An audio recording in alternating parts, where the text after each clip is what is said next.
Lecture du livre de Ellen G. White, intitulé Message choisi, volume 1. Chapitre 3. Attitude à l'égard des témoignages. Une ancienne déclaration. J'ai vu la condition de personnes attachées à la vérité présente, mais qui dédaignent les visions, le moyen choisi par Dieu pour ramener, dans certains cas, ceux qui se sont égarés loin de la vérité. J'ai vu qu'en luttant contre les visions, on n'a pas lutté contre le ver de terre, le faible instrument dont Dieu s'est servi pour parler, mais contre le Saint-Esprit. J'ai vu que c'est peu de chose que de parler contre l'instrument, mais qu'il y a danger à sous-estimer les paroles de Dieu. J'ai vu que ceux qui étaient dans l'erreur et que Dieu a voulu instruire par des visions, mais qui ont méconnu les enseignements divins contenus dans ces visions, couraient le risque d'être abandonnés à leur propre voie, de courir dans le chemin de l'erreur et de s'apercevoir trop tard qu'ils ont eu tort de se croire dans le droit chemin. Je les ai entendus crier avec angoisse dans le temps de détresse. Pourquoi ne nous as-tu pas avertis à temps, ce qui nous eût permis de nous corriger et de nous préparer pour ce temps-ci? Alors un ange s'adressa à eux en ces termes. Mon Père a voulu vous instruire, mais vous ne l'avez pas voulu. Il s'est adressé à vous par le moyen de visions, mais vous avez méprisé sa voix. C'est pourquoi il vous a abandonné à vos propres voies, et vous voici rassasiés de vos propres actes. Instructions salutaires pour les derniers jours. De riches influences morales nous ont été apportées en ce dernier demi-siècle. Par son Saint-Esprit, Dieu nous a constamment avertis et enseignés pour affermir la foi des croyants en l'esprit de prophétie. L'ordre a été renouvelé plusieurs fois. Écris les choses que je t'ai données afin que soit confirmée la foi de mon peuple dans les positions qu'il a prises. Le temps et les épreuves, loin de rendre vaines les instructions données, ont au contraire, grâce à des années de souffrance et d'abnégation, établi la vérité du témoignage rendu. Les instructions données dans les premiers jours du message doivent être considérées tout aussi sûres à suivre en ces derniers jours. Ceux qui se montrent indifférents à la lumière et à l'instruction ne doivent pas s'attendre à éviter les pièges qui, comme on nous l'a dit clairement, feront que ceux qui auront rejeté la lumière trébucheront, tomberont et seront pris au lacet. Étudions avec soin le second chapitre de l'Épître aux Hébreux. Nous verrons combien il importe de tenir ferme pour chaque principe de vérité qui nous a été donné. Attitudes diverses. Avant longtemps, on fera tous les efforts possibles pour discréditer et pervertir la vérité des témoignages de l'Esprit de Dieu. Nous devons garder à l'esprit les messages clairs et directs parvenus au peuple de Dieu à partir de 1846. Des personnes qui auparavant se tenaient avec nous dans la vérité se mettront à la recherche de doctrines nouvelles et étranges pour découvrir quelque chose de singulier et de sensationnel à offrir au monde. On amènera les choses les plus fallacieuses sous le couvert de Madame White, et les âmes seront séduites. Ceux pour lesquels la lumière envoyée par le Seigneur n'aura été qu'une chose sans importance ne profiteront pas des instructions présentées. Il en est qui donneront une fausse interprétation aux messages donnés par Dieu, pour les mettre en accord avec leur aveuglement spirituel. Quelques-uns abandonneront la foi, nieront la vérité des messages, les taxeront de fausseté. Quelques-uns les tourneront en ridicule, s'opposant à la lumière que Dieu n'a cessé de donner pendant des années, et entraînant après eux ceux qui sont faibles dans la foi. D'autres, cependant, trouveront une aide efficace dans les messages. Même si ces messages ne leur ont pas été adressés personnellement, ils se corrigeront et éviteront ainsi les maux indiqués. L'Esprit du Seigneur agira par les instructions et des doutes existants dans les esprits seront dissipés.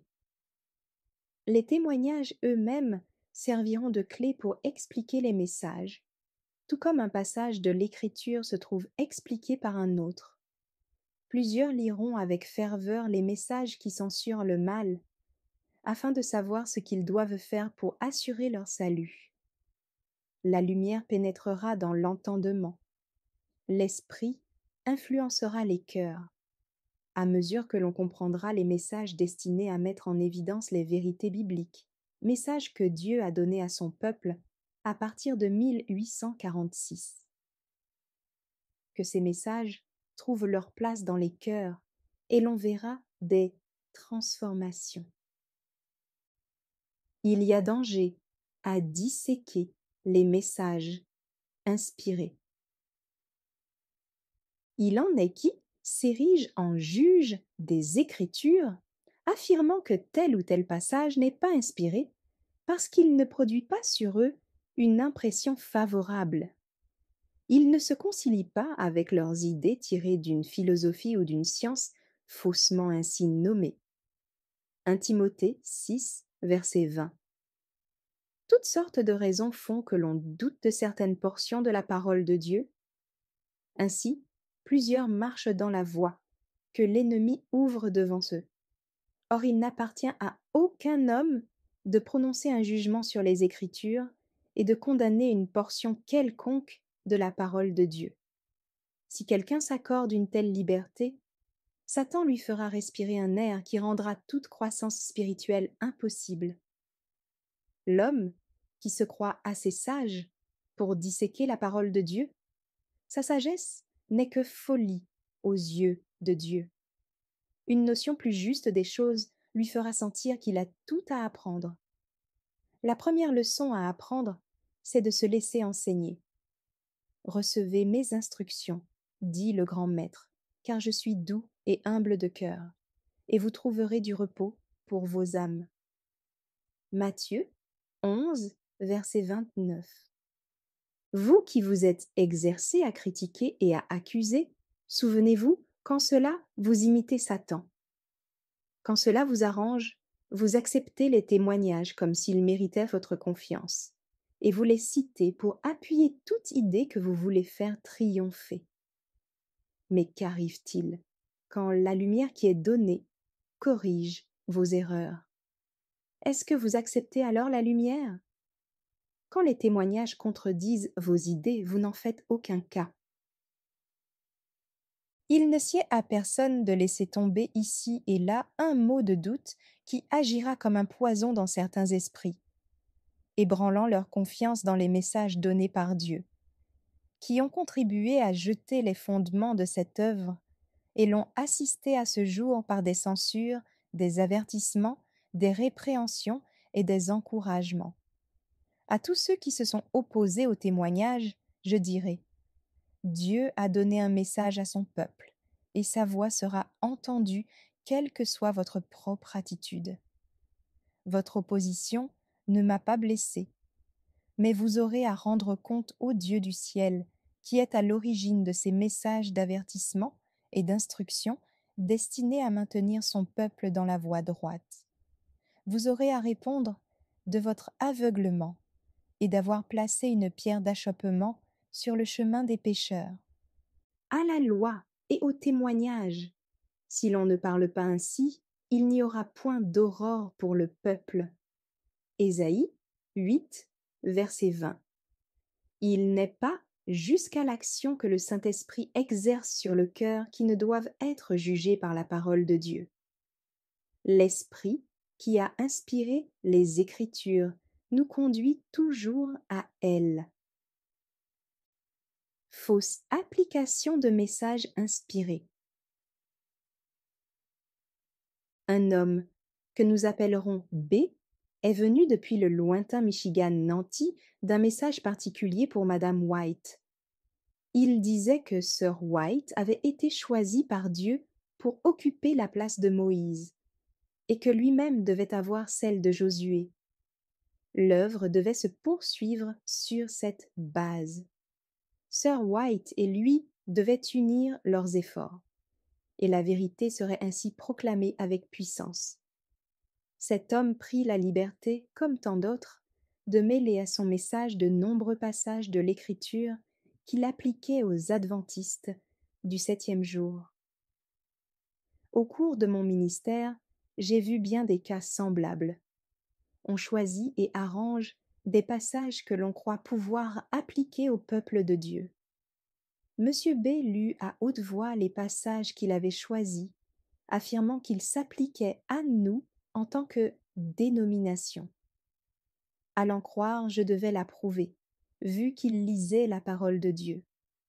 Oui, lui dis-je, vous avez choisi et assemblé ces passages, mais à l'instar de tant d'autres, vous tordez les Écritures, leur faisant dire ceci ou cela, alors que je sais une chose. Ces passages ne doivent pas être appliqués comme vous le faites. Vous, ou toute autre personne égarée, pouvez disposer certains passages très forts et les appliquer selon vos idées personnelles. Chacun peut donner une fausse interprétation et une fausse application à la parole de Dieu, dénonçant gens et choses, et affirmer ensuite que quiconque refuse de recevoir ce message rejette le message de Dieu et scelle son destin pour l'éternité.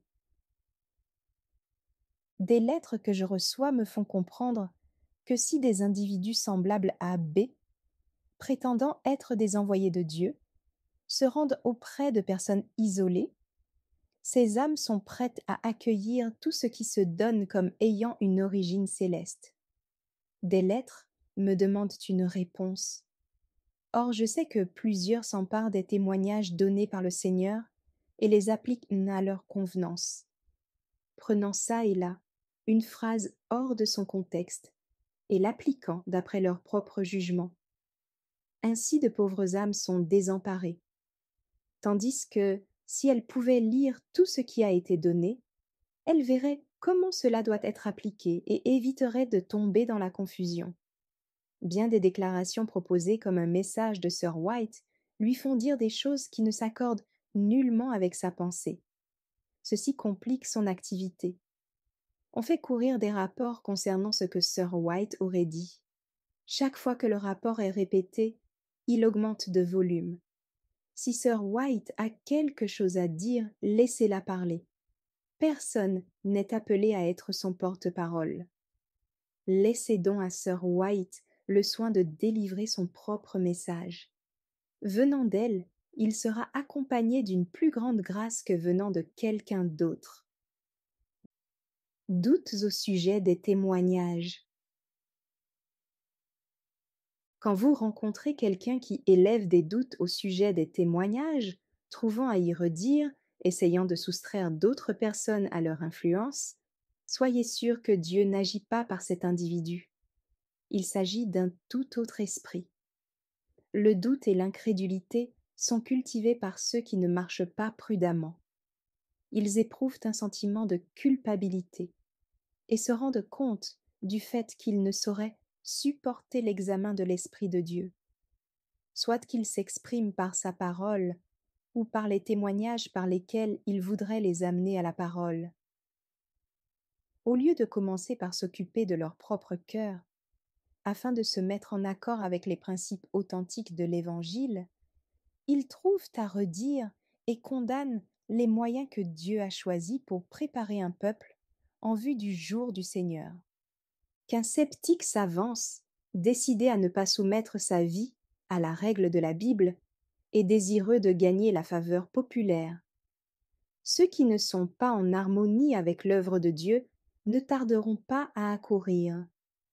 Les personnes converties et fondées dans la vérité ne goûteront nullement l'influence ou l'enseignement d'un tel individu. Ceux, en revanche, qui ont un caractère défectueux, dont les mains ne sont pas pures, dont les cœurs ne sont pas sanctifiés, qui sont relâchés dans leur conduite, qui manquent de courtoisie au foyer, qui sont peu honnêtes dans les affaires. Tous ceux-ci sympathiseront avec les nouveaux sentiments exprimés. Il n'est pas difficile de jauger l'homme, de juger de la nature de son enseignement. Il suffit d'examiner le caractère de ceux qui le suivent. Ceux qui ont le plus à dire sur les témoignages sont généralement des personnes qui ne les ont pas lus, tout comme ceux qui se vantent de ne pas croire à la Bible, sont ceux qui connaissent mal ces enseignements. Ils savent une chose, c'est qu'elle les condamne. En la rejetant, ils se donnent un sentiment de sécurité malgré leur vie de péché. Puissance ensorcelante de l'erreur. Il y a dans l'erreur et dans l'incrédulité quelque chose qui égare et fascine l'esprit. Il est beaucoup plus facile de contester, de douter, de cultiver l'incrédulité afin d'excuser ses propres écarts, plutôt que de purifier son âme en croyant et en obéissant à la vérité. Mais quand de meilleures influences feraient désirer un retour, on se trouve à tel point pris dans un filet de Satan, telle une mouche dans une toile d'araignée, que toute évasion semble impossible et qu'il arrive rarement que le malheureux réussisse à s'échapper des pièges du perfide ennemi. Quand des hommes ont accueilli le doute et l'incrédulité à l'égard des témoignages de l'Esprit de Dieu, ils sont fortement tentés de s'attacher aux opinions qu'ils ont exprimées en présence d'autres personnes. Leurs théories et leurs conceptions enveloppent leur esprit d'un sombre nuage, excluant tout rayon de lumière favorable à la vérité. Les doutes auxquels on s'abandonne par ignorance, orgueil ou habitude coupable rivent sur l'âme des chaînes bien difficilement brisées. Seul le Christ peut donner la force nécessaire pour les rompre. Les témoignages de l'Esprit de Dieu ont pour but de diriger les hommes vers sa parole, qui a été négligée. Si ces messages ne sont pas écoutés, le Saint-Esprit se trouve privé d'accès auprès de l'âme. De quels moyens Dieu dispose-t-il encore, alors, pour atteindre les égarés et leur montrer quelle est leur véritable condition? Les églises qui ont cédé à une influence tendant à diminuer la confiance aux témoignages sont faibles et chancelantes. Il est des prédicateurs qui cherchent à attirer le monde à eux-mêmes. Quand on s'efforce de corriger les fautes de ces prédicateurs, ils défendent leur indépendance et disent « Mon Église accepte mon travail ». Jésus a dit « Quiconque fait le mal est la lumière et ne vient point à la lumière, de peur que ses œuvres ne soient réprouvées. » Ils sont nombreux aujourd'hui, ceux qui agissent ainsi. Les témoignages dénoncent les péchés dont ils se rendent coupables. Aussi n'ont-ils aucun désir de les lire. Il y en a qui, dès leur jeunesse, ont reçu avertissement et réprimande par le moyen des témoignages. Ont-ils marché dans la lumière? Se sont-ils réformés? Absolument pas. Ils continuent à se livrer aux mêmes péchés. Ils gardent les mêmes défauts de caractère. Ces maux nuisent à l'œuvre de Dieu et laissent une empreinte sur les églises. L'œuvre que le Seigneur désire accomplir pour mettre de l'ordre dans les églises n'est pas faite parce que les membres, et tout spécialement les conducteurs du troupeau, ne veulent pas être repris. Plus d'un fait profession d'accepter les témoignages alors que sa vie et son caractère n'en sont aucunement influencés. Ses fautes s'aggravent par la répétition. Souvent repris et n'y prêtant jamais attention, il finit par perdre la maîtrise de soi-même et s'endurcir dans le mal. En cas de surmenage ou de dépression, il se trouve moralement impuissant à surmonter les défauts de caractère qu'il n'a jamais vaincus. Il finit par l'emporter et il en est subjugué. Si vous le mettez alors au pied du mur et l'interrogez, est-ce que Dieu n'a pas censuré ce trait de votre caractère par des témoignages il y a des années? Sa réponse sera oui. J'ai reçu des témoignages écrits mettant en lumière mes torts. Pourquoi donc ne vous êtes-vous pas corrigé de ces défauts? j'ai pensé que le censeur avait commis une erreur. J'acceptais ce que je comprenais. Je pensais que ce que je ne comprenais pas reflétait l'opinion du porteur du message. Je n'ai pas accepté la réprimande. Il est arrivé que des défauts de caractère que Dieu voulait signaler et corriger chez ses serviteurs, mais que ceux-ci, refusant de reconnaître, leur ont coûté la vie. Ils auraient pu conserver la vie et devenir des porteurs de lumière. Dieu désirait les faire vivre. Il leur a communiqué des instructions conformes à la justice, pour leur permettre de préserver leur force physique et leur faculté mentale en vue d'un service acceptable. S'ils avaient reçu le conseil divin, ils seraient devenus ce qu'il voulait qu'ils fussent. Ils eussent été efficients au service de la vérité. Ils eussent mérité l'estime et la confiance de notre peuple. Ils dorment dans la tombe, pour n'avoir pas compris que Dieu les connaissait mieux qu'ils ne se connaissaient eux-mêmes. Ces pensées n'étaient pas leurs pensées. Ces voix n'étaient pas leurs voix. Ces hommes aux vues étroites ont laissé leur empreinte sur l'œuvre partout où ils ont travaillé. Et les églises ont souffert sous leur administration. Dieu reprend les hommes parce qu'il les aime. Il veut les voir forts de sa force, bien équilibrés, doués d'un caractère harmonieux. Ils serviront alors d'exemple au troupeau, l'amenant plus près du ciel par leur enseignement et par leur exemple. Ils pourront alors construire un saint temple pour Dieu. Sondant les témoignages pour y trouver une justification. Décidés à ne pas recevoir la lumière, préférant marcher dans les voies qu'ils ont choisies, quelques-uns fouillent les témoignages dans l'espoir d'y découvrir quelque chose qui serve d'encouragement à leur incrédulité et à leur désobéissance. Il en résulte la désunion, car l'esprit qui les amène à critiquer les témoignages les amènera à surveiller leurs frères pour trouver en eux quelque chose de condamnable.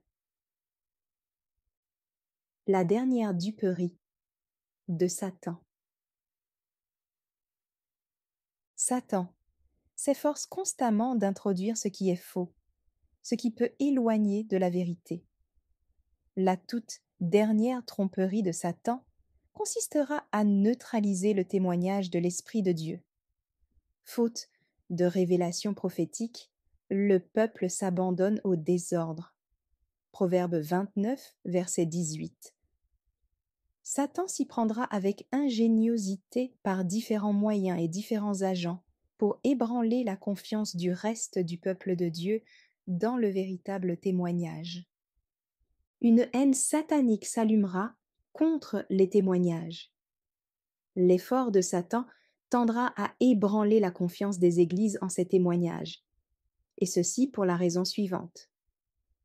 Satan n'a pas un chemin facile pour amener ses tromperies et envelopper les âmes dans ses séductions aussi longtemps que l'on prête attention aux avertissements, aux répréhensions et aux conseils de l'Esprit de Dieu. Merci d'avoir écouté cette lecture. Si vous avez des questions ou des remarques sur le thème abordé, n'hésitez pas à les partager dans les commentaires et notre équipe ne manquera pas de les considérer. À bientôt sur lereste.org.